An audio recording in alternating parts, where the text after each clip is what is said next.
Petty cash is the amount of cash a business keeps on hand to pay for small, irregular expenditures. The size and scope of such expenses varies between companies. The petty cash fund can be used to pay for many things, including coffee, postage, and taxi fares, as long as they serve an active purpose for an employee in a business. Keeping petty cash on hand is beneficial as it is convenient, avoids the need to write out a check or give out a company credit card, and it is a quick and flexible way to reimburse employees for minor miscellaneous expenses. There are three main activities involved in the operation of a petty cash fund. 1. Establishing the fund. 2. Making payments from the fund. And 3. Replenishing the fund. The fund is first established by writing a check for the total amount needed, usually between $30 to $300. This check is then cashed, with the money being placed under the care of a designated employee. As petty cash does not use electronic monitoring, it is the role of the chosen trusted employee to track and record all petty cash expenses.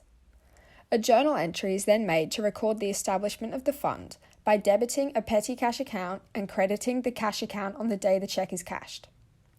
Overall, this has no effect on the company's total assets. It merely reassigns the placement of said assets.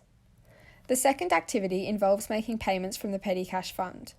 As mentioned previously, such payments are for day-to-day expenses such as postage.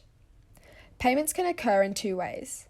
The first sees employees taking cash direct from the fund to spend it, while the second sees employees seeking reimbursement after they have spent their own money. It is the role of the aforementioned employee to authorize payments from the fund and keep all cash receipts. This is especially vital as there are no written journal entries involved in this step. The third activity is the replenishment of the fund.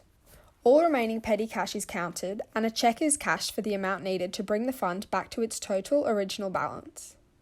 A new journal entry debits all necessary expenses that are documented in each cash receipt and credits the cash account for the amount needed for replenishment. Occasionally, if not all receipts are kept, a temporary account called cash over and short is used to rectify the missing expenses. This account can be debited to increase expenses or credited to decrease expenses. Essentially, the petty cash fund is kept on hand to make small, unforeseen payments, and a written record of it is kept in the general journal.